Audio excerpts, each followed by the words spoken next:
Box office దగ్గర power star Pawan Kalyan నటించిన latest movie Harihara Veeramallu cinema మొదటి 3 రోజుల్లో అనుకున్న రేంజ్ లో ఇంపాక్ట్ అయితే చూపించలేదు. ఆల్మోస్ట్ రీసెంట్ టైంలో టాప్ స్టార్స్ నటించిన సినిమాల మొదటి రోజు గ్రాస్ కు ఈక్వల్ అనిపించే రేంజ్ కలెక్షన్లను 3 రోజుల పాటు అందుకుంది ఈ సినిమా. 2-3 రోజుల్లో సినిమా అనుకున్న రేంజ్ లో హోల్డ్ ను చూపించలేకపోయింది. వర్షాలు ఇంపాక్ట్ ను చూపించడం, మౌత్ టాక్ కూడా ఎఫెక్ట్ చూపించడంతో కలెక్షన్ల పరంగా అండర్ పర్ఫార్మ్ చేసిన ఈ సినిమా ఓవరాల్ గా బాక్సాఫీస్ దగ్గర బ్రేక్ ఈవెన్ కోసం చాలా కష్టపడాల్సిన అవసరం ఇప్పుడు ఎంతైనా ఉంది. ఇక 4వ రోజు సండే అడ్వాంటేజ్ లభించడంతో ఎంతో కొంత గ్రోత్ ను సినిమా చూపెడుతుందేమోనని అనుకున్నప్పటికీ మొత్తం మీద బాక్సాఫీస్ దగ్గర సినిమా 3వ రోజుకు సిమిలర్ ట్రెండ్ ని మరోసారి తెలుగు రాష్ట్రాలలో చూపెడుతూ ఉంది. ఆల్మోస్ట్ 3వ రోజుకు సిమిలర్ అనిపించే రేంజ్ లో ఆన్లైన్ టికెట్ సేల్స్ ను సొంతం చేసుకుంటూ పరుగును కొనసాగిస్తున్న ఈ సినిమాకు ఆఫ్లైన్ లో టికెట్ సేల్స్ ను కొద్ది వరకు ఇంప్రూవ్మెంట్ జరిగే అవకాశం ఉంది. ఎందుకంటే టికెట్ హైక్స్ ను తగ్గించేసి నార్మల్ రేట్స్ ని అప్లై చేశారు. దాంతో మా సెంటర్స్ లో పర్వాలేదనిపించే విధంగా ఆక్యుపెన్సీ సొంతం అవుతూ ఉండటంతో ఈవినింగ్ అండ్ నైట్ షోలలో సినిమా కొద్ది వరకు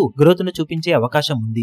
మొత్తం మీద ఈ రోజు ఆంధ్ర సీడెడ్లో కొద్ది వరకు గ్రోత్ ఉండే అవకాశం ఉన్న నేపథ్యంలో ప్రజెంట్ ట్రెండ్ ను బట్టి చూస్తూ ఉంటే బాక్సాఫీస్ దగ్గర సినిమా తెలుగు రాష్ట్రాలలో 4 కోట్ల నుండి ఇప్పుడు 5 కోట్ల రేంజ్ లో షేర్ అందుకునే అవకాశం ఉంది. ఈవినింగ్ అండ్ నైట్ షోల ట్రెండ్ ను బట్టి 5 కోట్ల నుండి 5.5 కోట్ల వరకు వెళ్లే అవకాశం ఉన్నప్పటికీ పోటీలో ఉన్న మరో సినిమా మహావతార్ నరసింహ సినిమా మంచి జోరును చూపెడుతూ ఉండటంతో కొద్ది వరకు ఇంపాక్ట్ ఉండే అవకాశం ఉంది. ఇక Karnataka, rest of India, overseas లలో కూడా పెద్దగా ఇంపాక్ట్ ను చూపించలేకపోతున్న ఈ సినిమా బాక్సాఫీస్ దగ్గర ఇప్పుడు వరల్డ్ వైడ్ గా 6 కోట్ల రేంజ్ నుండి 6.5 కోట్ల వరకు షేర్ ను అందుకోవచ్చు. ఇక ఈవినింగ్ అండ్ నైట్ షోల సమయానికి సినిమా ఎలాంటి ట్రెండ్ ను చూపించి ఎంతవరకు కలెక్షన్ల పరంగా హోల్డ్ ను చూపించగలుగుతుందో చూడాలి. ఈ వీడియో మీకు నచ్చినట్లయితే లైక్ చేయండి, షేర్ చేయండి, ఛానల్ ను సబ్స్క్రైబ్ చేయడం మాత్రం మరవకండి. ఏ చిన్న అప్డేట్ ను మిస్ అవ్వకూడదు అనుకుంటే బెల్ ఐకాన్ ను ప్రెస్ చేయండి.